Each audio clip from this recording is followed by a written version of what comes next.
Okay. Hello, everyone. Hi, Welcome to Just Admit I'm Right with Rebecca Watson and Ken Bloom. I'm Rebecca Watson. and I'm Ken Plume, and we're Oh, look at here. that. Yeah, we did that just like professionals. Like It's really people who exciting. might have done it once or twice before now and Mhm. should be able to do it a lot easier than we're able to. Baby steps. Baby steps. How are That you was doing, what we should Ken? have called the podcast. I am doing great. How are you doing? Super. You're back I after a journey. I am back. I'm sorry that I missed several live streams. You're not sorry. You had so many good meals. I did have a lot of good meals. I was in So much Maine. regret. I was in Bar Harbor and I ate a lot of lobster and I ate all the Is lobster. that the sense memory that was coming up? Yeah. I ate a Yeah. lot by the handful, I was just like shoving it into my face like just this. scooping them out of the pots. It was amazing. And then I went to New Jersey to see my family, where I learned that my dad has gout or had it, or I don't know, is dealing with gout, which I didn't think existed anymore. I didn't think that that was a thing people still got. Well, it's the rich man's disease, is it not? Is Yeah. that traditionally the Yeah, it's the disease of it's an kings. indulgence disease. Yeah. So I'm feeling pretty good about that. Like I feel like the Watsons have made it. Like gout. Yeah. Now finally, upper middle class. Yeah, exactly. And I think one of the things that makes gout worse is shellfish. Now, from my understanding, now that's like a crystallization that I don't happens, right? I Isn't don't it that? know. It is some sort of like buildup of uric acid. But it That's crystallizes. Isn't that where the pain comes from? I like in your You need to toes know though. about this. I know because This it's is my now in your future. gene pool. It is, Someone has and peed in your gene pool. it's Uric acid. uric acid in my gene pool. It's it is literally in my genes though, because it so I was talking to my parents about this, and we were talking about how my dad has gout, and I just came back from a trip where I was eating nothing but lobster and drinking. And apparently, shellfish and alcohol are like they said beer. So I don't, although I'm drinking a beer right now. So I don't know. Well then, screw genetics. Mm. Ain't Well, nothing gonna learn you. in the same day, we started talking about 23andMe, the genetic testing thing, which I have done. And I brought up my account, and I haven't looked at my profile in like a year, and they're always adding new stuff. And they've added gout as a thing that they look for. And Just for I have, you. just for me, just for that very moment, so I could show my parents and be like, Sorry, oh, Rebecca went home. We gotta let her know. thanks, I hope she Dad. didn't have the shellfish. Yeah, too late. If only I had looked before I ate all that shellfish. You still would have had it, considering you're having a beer right now. That's true. Ain't no one gonna learn you. Well, I mean, I think I haven't looked into it at all, but I So what assume. prompted you to get the 23andMe? So you've had this for at least a year. Yeah, I've had it for several years. I went to a conference at Google called Sci-Fu, which is like a secret science unconference, which is an embarrassing phrase. But That sounds horrible and off-putting. yeah, that's why I went, because they invited me, and I had friends who have been before. And so I contacted them and I said, this sounds horrible and off-putting. What should I go to it? And they said, well, you get free beer. and, and so I was like, okay.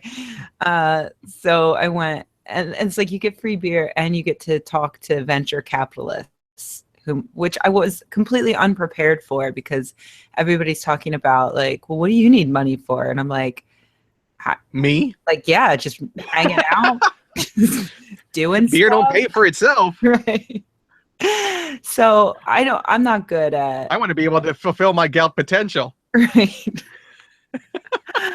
I'm really not good at networking, and I haven't, like, you're supposed to keep in touch with everyone, and I really haven't. I mean, it was fine. I met some interesting people, but the best thing that came out of it was we all got free 23andMe kits, and they're now like $200. Right.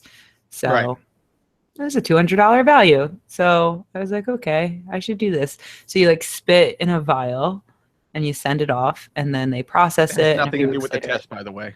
no, that's just for, That's there just was for a, them. It's a there weird was a fetish thing. billionaire pervert at Sci-Fu that just wanted to That just collect our proves you can get spit. funded for anything. Yeah, pretty much. I Pretty just want to much. collect people's spit. How much do you need?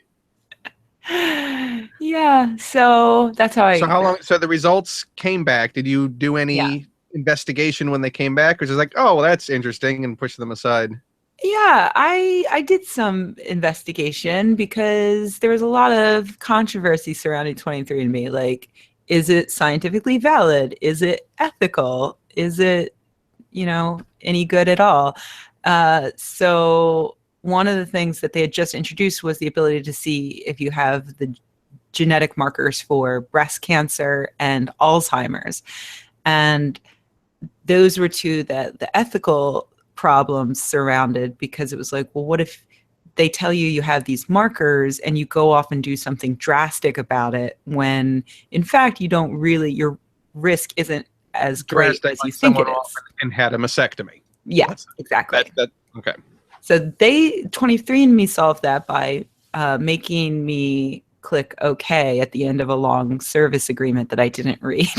Oh, It was basically like, so the Apple solution. yeah, it was like, you promise to not take this too seriously or something. I don't know. I don't know. I didn't read it. I just It's scrolled to all the a bottom and goof. clicked OK. Yeah. So, uh, so yeah, I checked, and it turns out I do not have the markers for Alzheimer's or breast cancer. So that was nice. But I do think I would have been really upset if I had, even though the relative risk might not be that great, but it still would have been freaky. I can see how it would be freaky. Like, it was Right. scary just clicking the button to see. So What do you think you would have personally done? Or what? I mean, now this ties in. I mean, you went and you saw you have the marker for gout, and you know that your father has it, so you know that this is a potential. Do you change? Right. Well, Take a sip of the beer first. Yeah. Hold on. This is precog time. This podcast sponsored by Fat Tire. It's not a real beer. It is a real beer. It's one of my favorite beers. Crap. I probably, oh no, I have to sneeze. Nope, it's gone. Oh, I was all ready. Sorry. You were ready. Imagine how I feel. So I haven't, this all just happened. I just got home and I've been busy catching up on work. So I haven't had time to even research gout. Like, I know nothing about it. And my hopeful assumption is that by being in good physical health, and everything in moderation, I will be fine. But I don't know, because I haven't actually looked into it yet. I would think that certainly, as with anything, you would have a predisposition towards it, but you also have to put yourself bodily in a position for that to take hold. Yeah, And well, if you have an active lifestyle, then certainly I would think that there's some right. way of preventing or at least ameliorating how bad it could possibly be. Yeah. I mean, that's the thing with, so that's part of the ethical problems around things like 23andMe, is giving people this false idea that our entire existence is going to, like our genes are just a roadmap and there's no deviating from what they say. But that's not true. It's just, I have the gene for gout. My dad has it, so I stand But an then those are increased chance, two but statistical factors that yeah, it doesn't mean I'm going to get it. So no. I have just now gone to WebMD, Oh, the place to be concerned with things about. Exactly. So I'm learning about gout now, which is caused by too much uric acid in the blood. And Does it use the word crystallization? I don't see that, but that doesn't mean that it's not. It doesn't mean that you're wrong. You might be right. It does say that your chances of getting it are higher if you're overweight, drink too much alcohol, or eat too much meat and fish that are high in chemicals called purines. And diuretics can also bring on gout. So I'm not overweight. Because that reduces the amount of fluid that's able to dilute uric acid in the blood. That makes sense. Yeah. So stay hydrated. Okay. Which is the medical answer to everything. And drinking beer is not hydration. No, this is liquid. It's liquid. It's liquid. Yeah. Okay. I don't think we're looking at states as a justification for nutritional content. Solid. It does say so. The most common sign of gout is a nighttime attack of swelling, tenderness, redness, and sharp pain in your big toe. I have in the past had a problem with my toe going numb, but I do think that was, at the time I thought it was related to my back because I have really serious lower back problems that can cause nerve damage and stuff. But I don't know, maybe that was gout just happening at the same time. I don't know. But so yeah, I'm not overweight. I mean, it doesn't say how much alcohol is too much alcohol, but I don't drink a lot of alcohol despite my reputation. Every time we've done a podcast. Okay, that's once a week I sip on a single glass of alcohol. I feel like that's pretty good. But for those 2 weeks that I was gone, I realized I did have at least one alcoholic beverage every single day, which is like, I mean, apparently that's fine. Like using the term "at least" does not in any way accurately define how much alcohol. Right.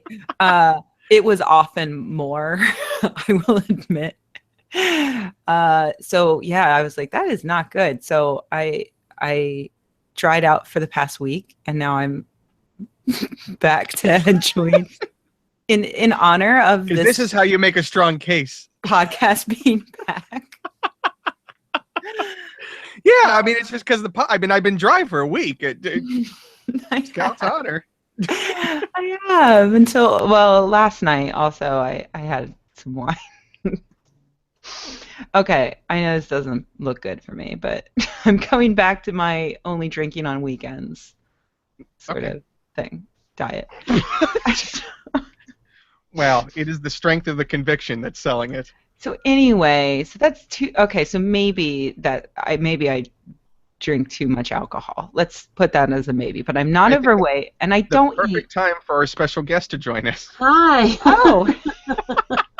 Hey, Mary. I was just gonna listen in. That's okay. I didn't see you because I was too busy reading WebMD. This is now an intervention. So, oh no. I always knew how it would go down. Podcast. Right? I think if I were to need an intervention, it would happen on a Google Hangout live on air. Like that would only be appropriate. That I think the only way it would work for your life. Yeah, I think so. None of my friends are in town, and they're certainly not going to bother flying in just to sober me up. You're a priority, just not that high a priority. Right, exactly. So this is Mary Brock, who Hi. Hey, she is a writer for Skepchick, and she also runs Grounded Parents, and she is a scientist. Thank you for being here, Mary. Yeah, what are we talking about? Well, we were looking up the symptoms and causes of gout because I recently found out that my father has gout, and according to my genetic profile on 23andMe, I have the genetic markers for gout. And that's why I asked you to come on here, is to talk a little bit about genetic stuff. Yeah, we were discussing accuracy and ethics and... Yeah, so maybe start by telling our audience what you do. Okay, well, I'm going to admit that I don't work with genetics. I work with mostly antibodies, immunology-related stuff, although I do work in a CLIA-certified lab, which means it's been approved by the FDA to run clinical tests on patients. Okay. So I do know a little bit about the regulations and the industry. I work in big pharma.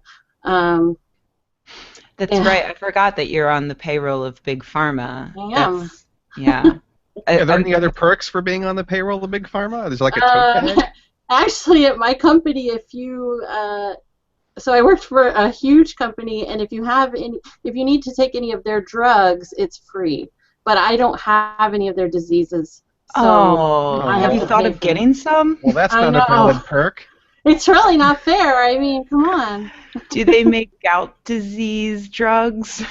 I don't even know what that drug would be. It's I've just drinking not less and studied eating it. less of the things that cause it. Oh, do they make a drug for drinking less and eating less? Don't they make Yes. a drug for It's called- alcoholics that Called shame. yeah, don't they make a drug that you take that gives you a very bad reaction if you consume alcohol? Oh my goodness, they probably do. There is They one, must. isn't there? I've heard of that as well. Oh, I all think right. so. Well, I hope that I'm not there yet. Now I'm starting to wonder. Maybe I am an alcoholic. Do you keep like a water bottle with vodka in it, or I mean, No, because I don't need to hide it. I work from home. So, Oh, well, that's an even better statement.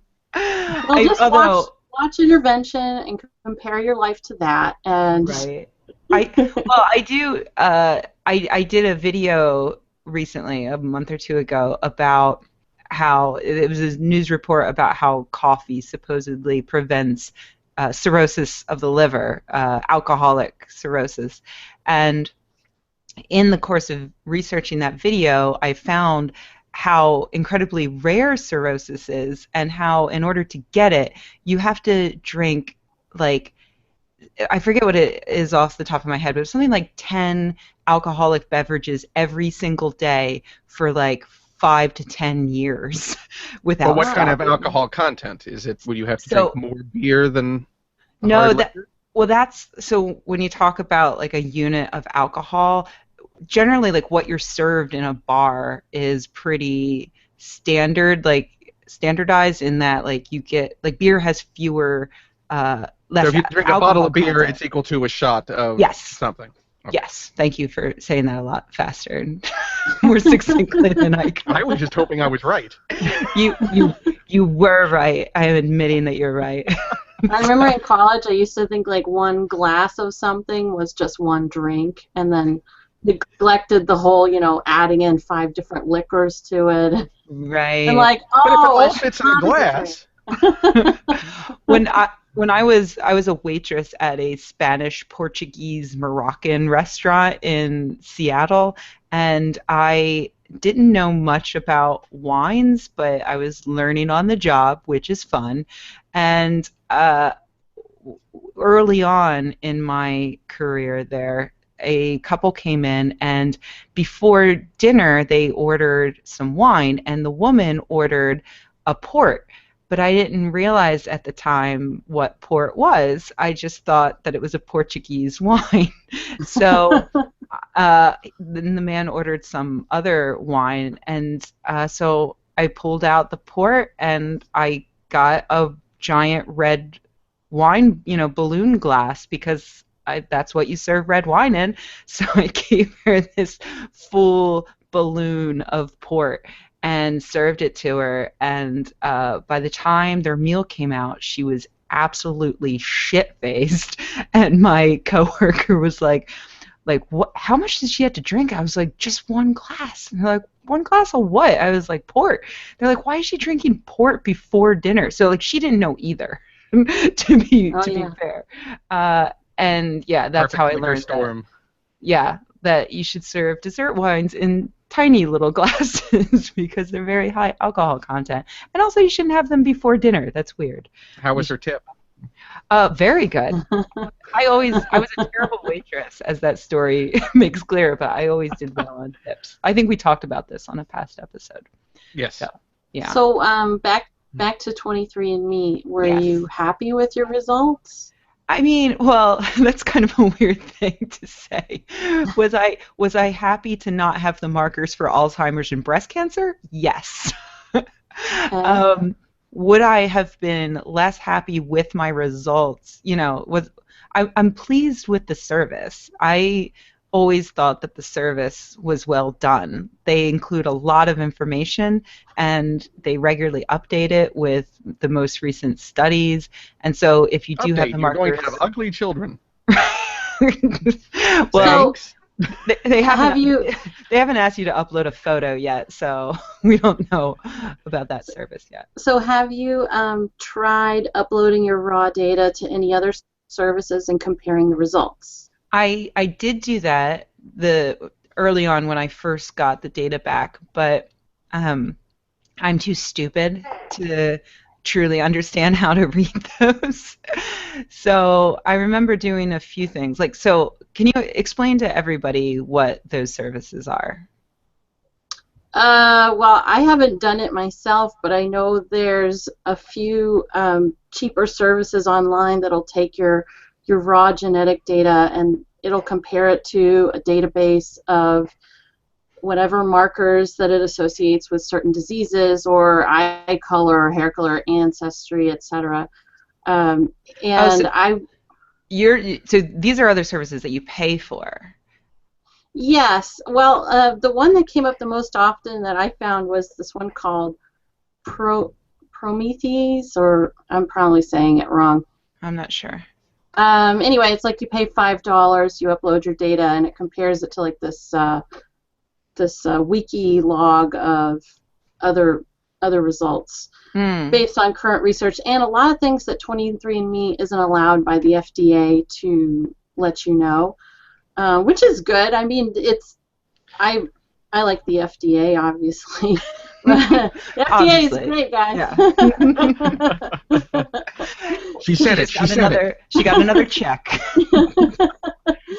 So, because this is not a diagnostic test, and so it's just interesting. I haven't really seen something where someone has taken the 23andMe results and compared the results across a broad variety of platforms to see if the percentages match up. What algorithm are they using? Well, I mean, if you're just taking the raw data that they have generated, then you're presupposing that what they generated in the process of generating it is correct. Well, so you're just then asking for another take on what they've generated. I'm going for the Brazil aspect of it. That is there the potential? Sort of. Is there a Buttle Tuttle thing that can happen? There's two different aspects. The first is the raw data, and that is your genetic code, and it's in a CLIA-certified lab, which means there's quality controls, and the FDA has presumably inspected it. There are certain standards you have to uphold because it's not just some printout of data. Like they track it and they can tell you where your data is and everything. But then there's the second part, the analysis, and that's where they go, well, this is based on this research paper and this is based on this other. So if you input the same data into different services, you will get different results just depending on what research they're looking at, even with regards to your ancestry. Like it could say you're 46% Native American versus 57% or something, and 23andMe also has this sliding scale, right, where you can say conservative estimate versus speculative estimate, right? Is that the case, Rebecca? Yes. So it'll show you things that it can't quite figure out one way or the other. What your risk is. Leaving it to you to worry about. Oh, is this enough of a worry percentage for you personally? I should just bring up my. I was just checking our YouTube comments because, by the way, if you're watching this and you would like to chime in on YouTube, I will look at them and try to respond. Oh, good news! Antonio on YouTube thinks one of us is really pretty, but he has not said which. So I think we all know. It's Ken. Was that in your genetic profile? There's like markers for that? Pretty. Is jealousy in yours, Rebecca? Okay, hold on. I'm signing into 23andMe. So if I understand it, 23andMe also compares... Oh, go ahead. Well, I just wanted to point out that the thing that I did when I first got my results was a free online thing that some researcher had cobbled together, and I forget what it was doing exact. Oh, I do remember actually, because it was really interesting. I should do this again. It was a way of looking at your code to tell how inbred you are.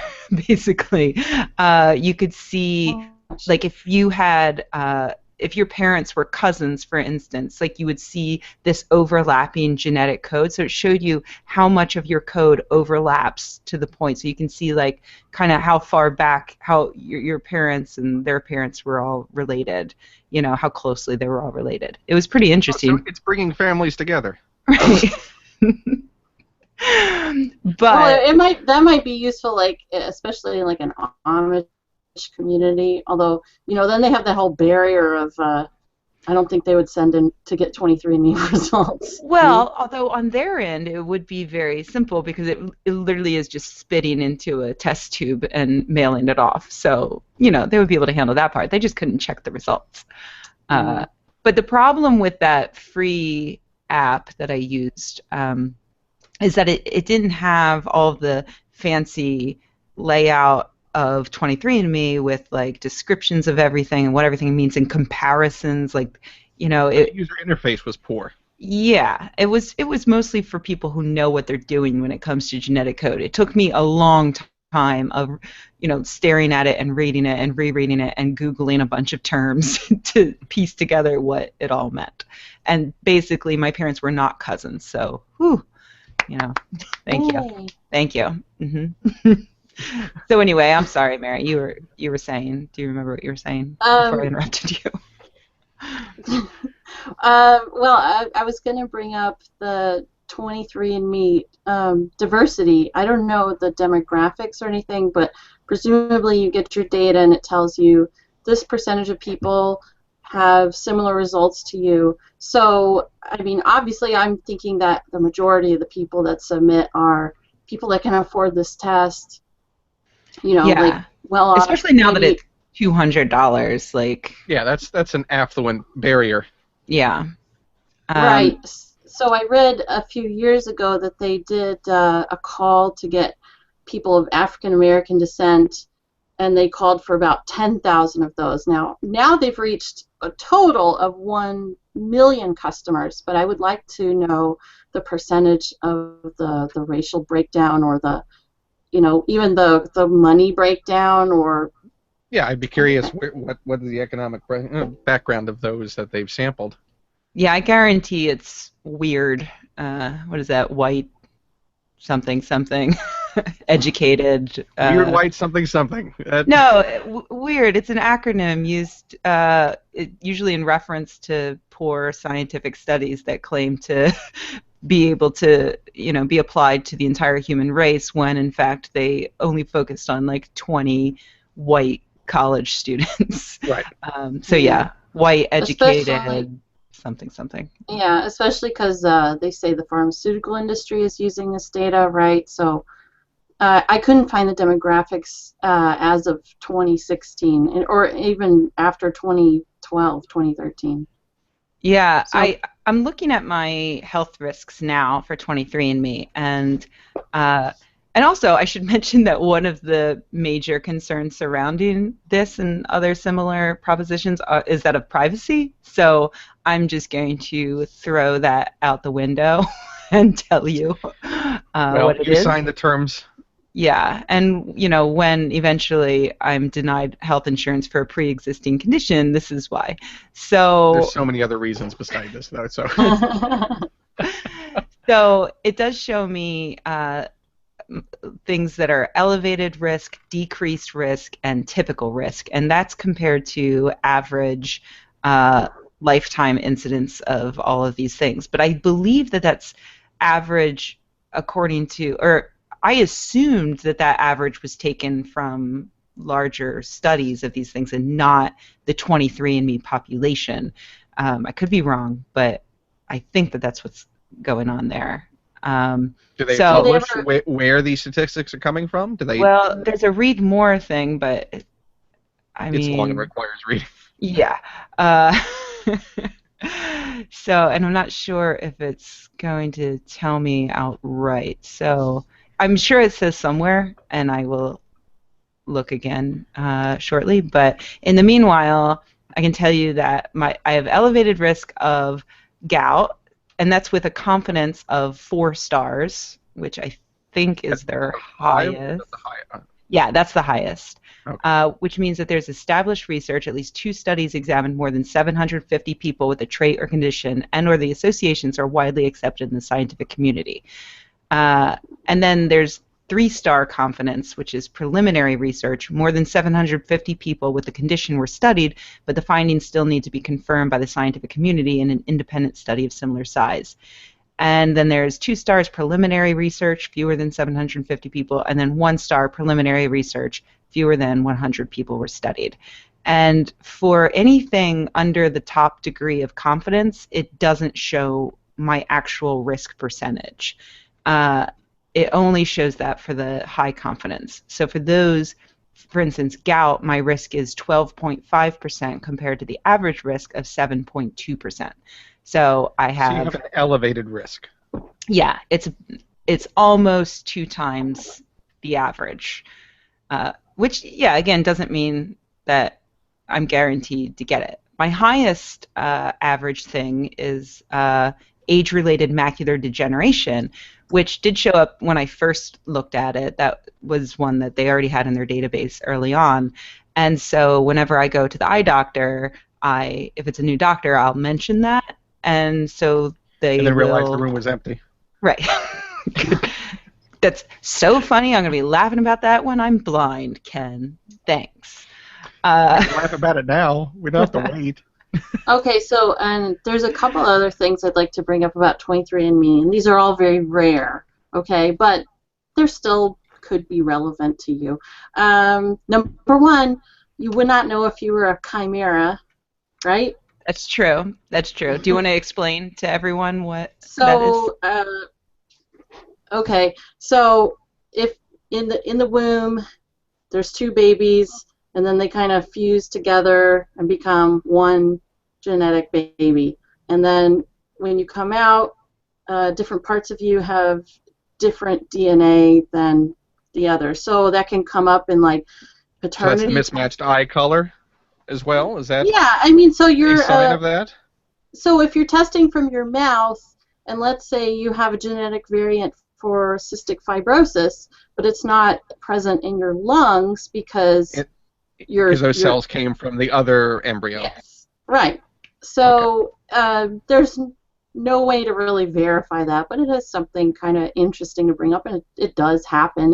It's actually happened in like paternity cases or even maternity cases. Yeah.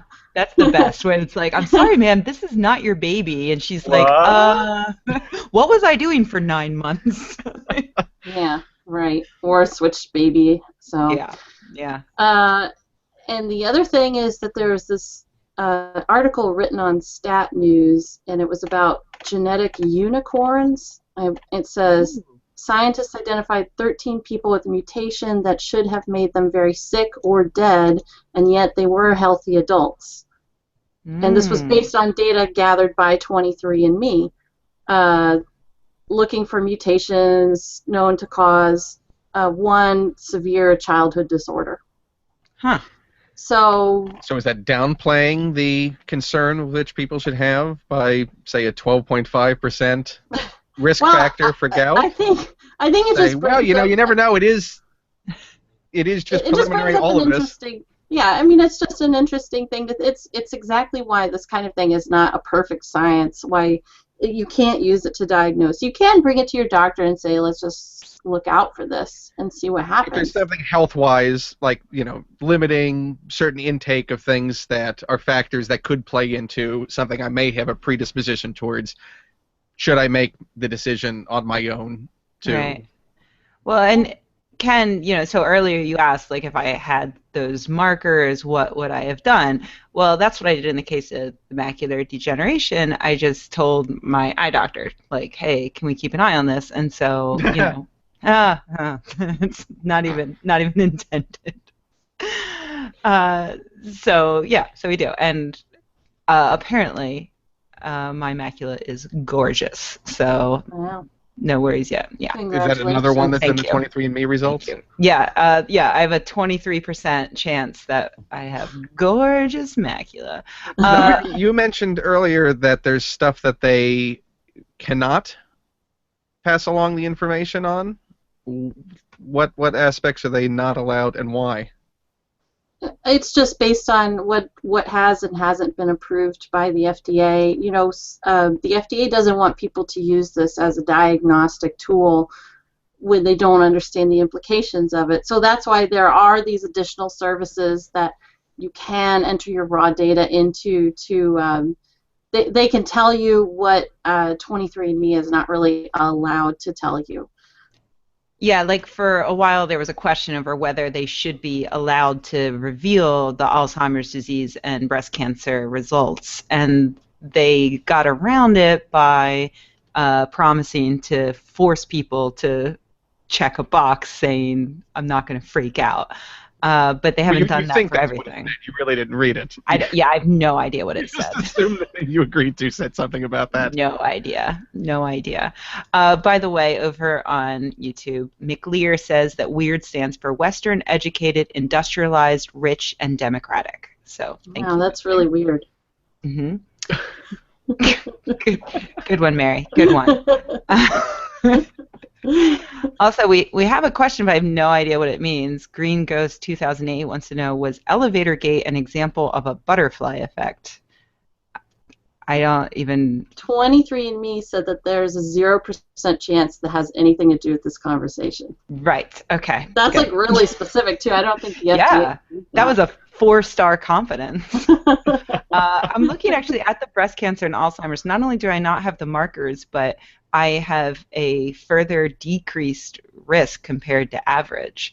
So I don't know if that's because having the markers gives you such a huge increase that it throws off the average. I don't know, but I have a 0.76 times less risk of breast cancer and 0.6 for Alzheimer's. Did you have any thoughts before sending it off about whether you wanted to know anything or not? No. Certainly, it was a choice to send it off.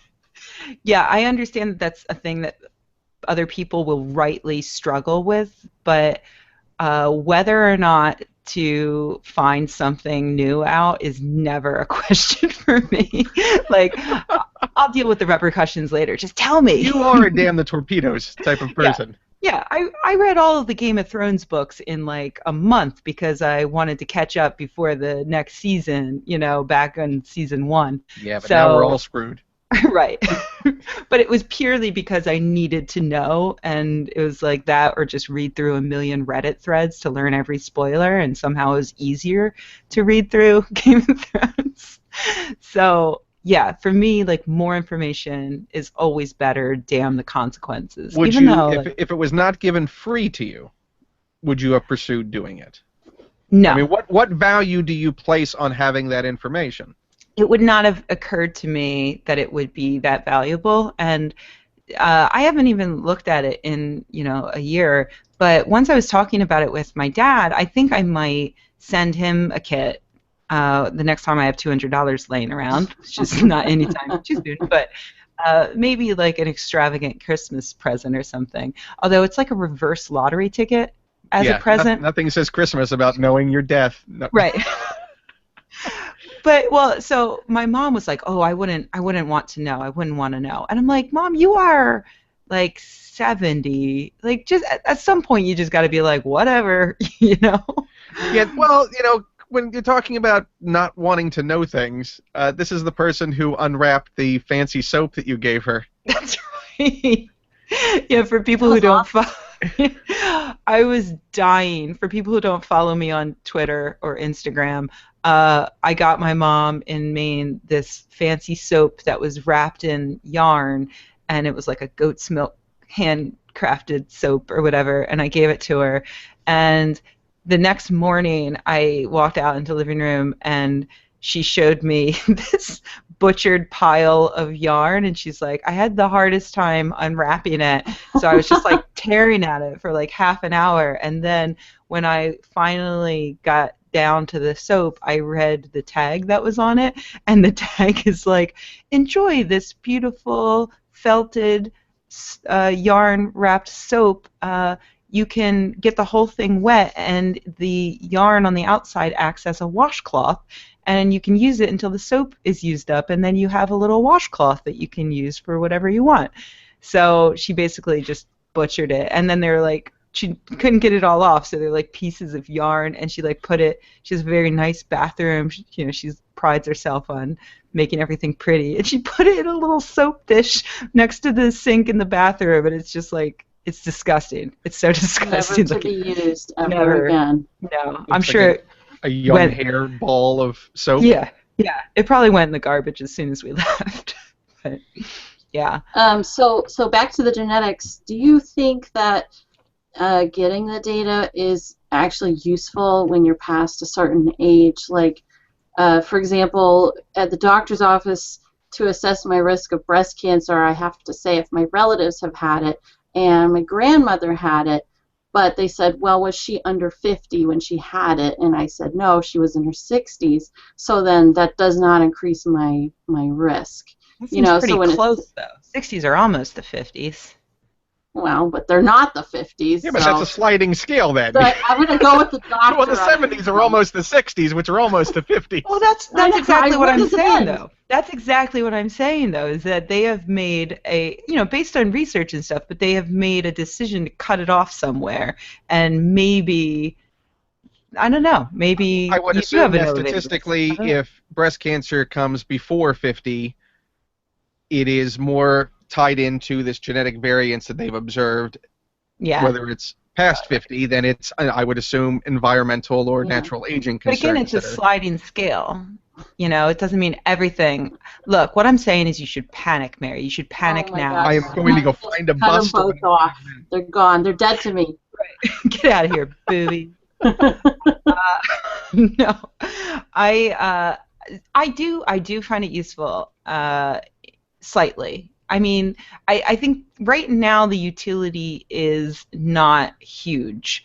Is it more of a novelty? It's more of a novelty, but the more people who do it, the more encouragement there is to improve the testing and to find new ways to apply the information that they're getting.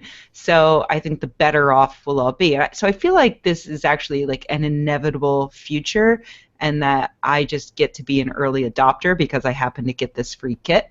But Where yeah. does the law stand on insurance companies using this information? Well, that's part of the... I mean, if an insurance company, if you went to apply for insurance and they found out that you had a 23andMe profile that existed, could they then request that information as a prerequisite for... No one is legally allowed access to the information besides you and whoever you choose to give it to. However, or express on a podcast. It's right. To the public right. Which enters in the public record. However, it's on the internet. So, you know, there are hackers. It could end up out there somewhere. You don't know what's going to happen to it. And you don't know what's going to happen in the future. Maybe somehow, like, hopefully we're moving to a place beyond where health insurance is even a thing that can fuck you over the way that it can fuck Americans over now. But, you know, Donald Trump might get elected. And so maybe... and then we're all walking in front of a bus. Right. I mean, there are probably worse things to worry about at that point. But also, we're no longer headed towards the obviously superior system of... you know, getting rid of the whole health insurance being assholes and, you know, not allowing people to be covered because of pre-existing conditions. But, you know, it might happen. It's a concern. So, now, Mary, where do you stand on 23andMe? I mean, is it something you would consider doing? I think it sounds really cool. I mean, when it gets down to $20, I would consider it. You would think that as just a way of selling the accuracy, they would try and reduce the price to increase the sample base as much as possible. Well, it was at 100. I think when I got it, it was at 100, and it surprised me to go on last week and find that it was up to 200. So, I hope 23andMe is listening to this podcast at some point. It probably is because they had to go through the certification process for their lab, and so you are paying for maybe more accurate results for your raw data and other things. I heard that the company hadn't made a profit, but I don't know how old that is.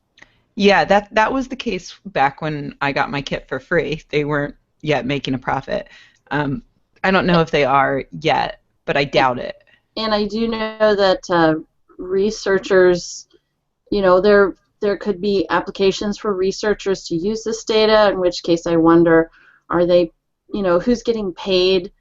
I have some questions about that. I mean, I'm not really opposed to it. I think having your own genetic information is empowering, especially if you don't know your genetic background, or if you're just curious, or, medicine has changed a lot, and maybe your parents weren't upfront with you about risk for a disease or something. It's good to know. Yeah, or if they really were your parents to begin with. Yeah, or cousins. I mean, did the family tree work?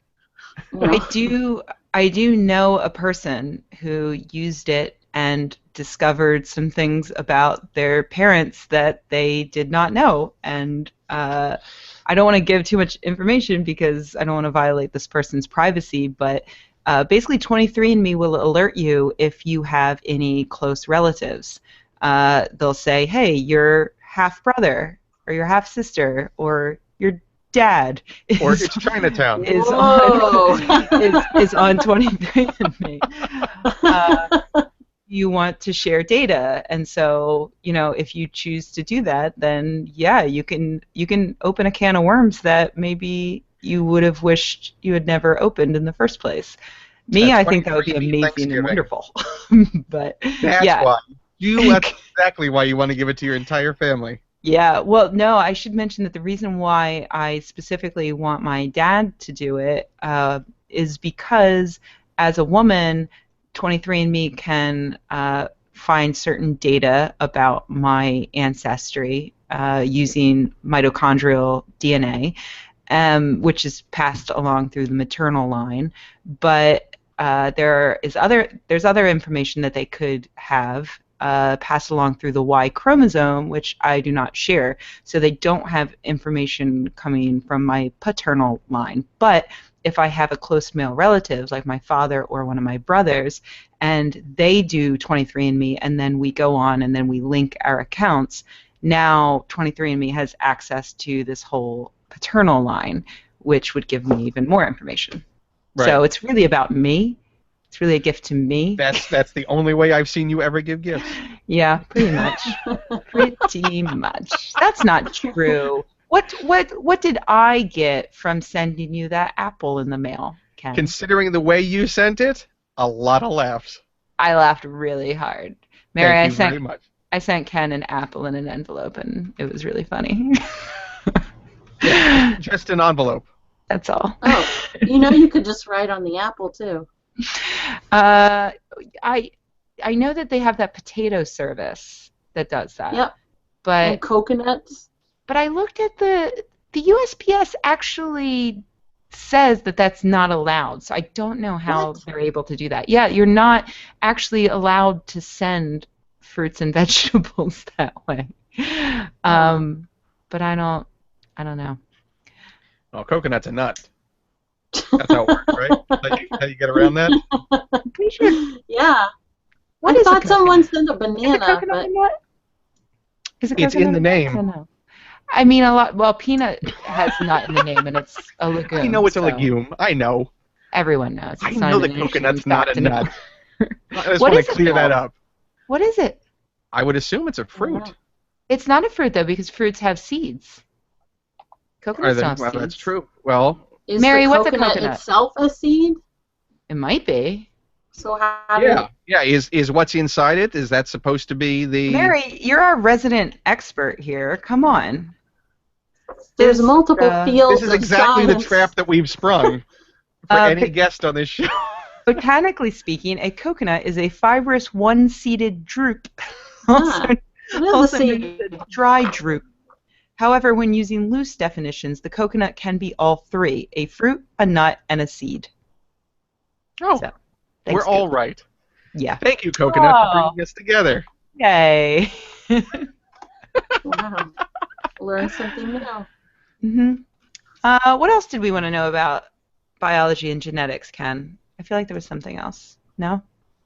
No, No. I think we wanted to discuss the 23andMe Yeah, I guess that was it. with an expert opinion. An expert, a random scientist. You're not a Does not random. specialize in genetics. There's No, no such thing as a random scientist. you're my random scientist. Okay. Yeah. Do you have any questions about like antibodies or like how gross lab samples are? Oh, well, see now, because we're reaching the end of this episode, you've totally set up your comeback in a future That's true. That's true. It's We'll the have for everyone. a whole future episode about how gross lab samples Well, I'm are. going to leave you with this. The grossest thing I've ever tested is called bronchoalveolar lavage fluid, and what it is, So that's in the lungs? yeah, except it's like swirling out your lungs with saline, and so all kinds of bits of mucus and stuff come out, and Is this a diseased lung then? well, I guess the patients do probably have a disease, but we can request for, samples from non-diseased patients too. Just for fun? Well, it's to develop our tests. We want to make sure that when we are developing a test to test for an immune reaction, that Right. we have low positives and low negatives, because you don't want to have a false positive or false negative as much as possible. Right. So yes, so there are people that get paid to provide these horrible samples. Like you can get samples of the fluid from your eye. You can get Ugh. any kind of. Some drugs are administered like into the eye. It's called aqueous humor or vitreous humor. It's not that funny though. Needles in the eye. Are these generally college students that are? No, actually, So And how there's a much does it company pay? that provides. There's a Ken's company- interested in this as a career. There's a company that provides the samples, and I guess if you live nearby, they just call you up and say, "Can you give us a sample of whatever?" And Time to tap. they send me a list of the race, the age, what other diseases they have, what other drugs they're taking, so that I can tell. Then these are just my normal samples, not my diseased samples. So you get normal samples from the same people over and over again? I could theoretically. Yeah. I could request a certain one if it had it had unusual results. I I'm just like Barry. picturing. Can we get another sample from Barry for this test? Well, that's like, I know that Baseline Barry. you can be a poop donor, but you have to live within a certain distance of a poop center. Yeah. Right. If And they you usually found turn that out- into a slurry. I mean, Oh, God. And it comes canned sometimes. I mean, I've not worked with poop. if you found out, based on your 23andMe, that by getting what would be the term? The replacement of fecal matter within your gut would aid the digestion of the chemicals that increase the risk for gout. the triggers for gout. Would you get that? Would I get a poop transplant Yes. to prevent gout? Absolutely. You would, Mary? Yeah, it's like a reverse enema. I mean, it's just like flushing your system with poop. It's no big deal. A reverse enema is the only thing I can imagine that sounds worse than an enema. Well, I mean, it's like, an enema flushes you out. I mean, I don't know. I mean, what do they? I mean, how do they? I'm assuming, do they just pump you full of Poop? antibiotics to kill off the gut flora that you have before they? I mean, I don't know the standard practice, but I don't think that that's necessary because you are flushing your system with someone else's poop. It's like, you know, it's not. It's like they put it in a solution and they just put a tube in your butt and there you go. I mean, if you have a Why disease, isn't this a Skeptic article yet? Why If you are you have- so cavalier about this? well, Like, you know what? Poop transplants are amazing. I'm a huge they are. And supporter. I don't want to add any stigma to poop transplants because they are amazing, and I would love to see more research and more people have access to them. But at the same time, I'll just drink less to not Yeah. get gout You in wouldn't this hypothetical. try it as an experiment. Listen, as someone who has struggled with weight issues in my life, if someone said we could do this with someone who has no problem eating a whole pizza. That's not how it works. You know, No. I mean, but there is a digestion issue. well, some sort of. people are better able to process. It's sort of like that, but also not really, because it's. Don't take my dream away. So I don't. I was So so on board with getting it. It is true that in studies with mice, so they take That makes it true. you know, mice that have no gut bacteria. They've been completely flushed out, given antibiotics, whatever, and they take an obese mouse versus a non-obese mouse, and they give them, the poop transplants. Then the mice who've been giving the obese mouse's bacteria will gain more weight than the control group. But also, in that research, it's also about what you're eating affects your gut bacteria. So there is research to suggest that gut bacteria is not about having the right bacteria, but having having a certain ratio of bacteria, because there are only, let's say, 5 main groups of bacteria, and people that are obese have a high ratio of one type, and people who are not have a high ratio of the other. But what you eat is, if you're eating something made of, let's say pizza, or food that you think of as junk food.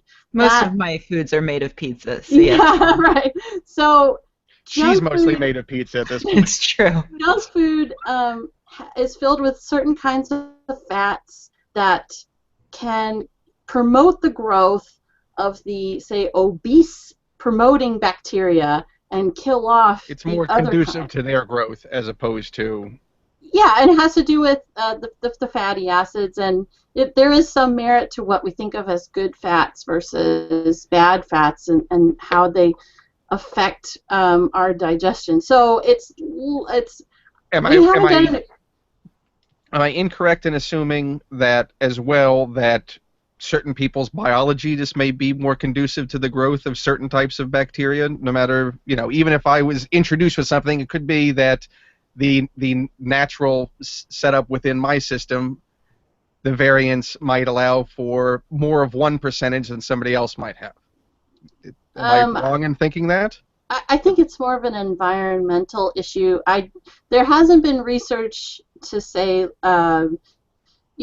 if an obese person, I don't know even where I'm going with this. That question has not been answered. That's science. Whether a can of fatty worms. If you got a poop transplant from a person who did not have a weight issue, you might not necessarily lose the weight because of what you eat. Your bacteria ratios could go back to what they were. You know what I mean? So it's someone who might get a lap band surgery, but if they continue to eat, they just expand their stomach back out. Right. That's right, and it can, and those surgeries can fail for that exact reason, because you do have to modify your diet. Behavior.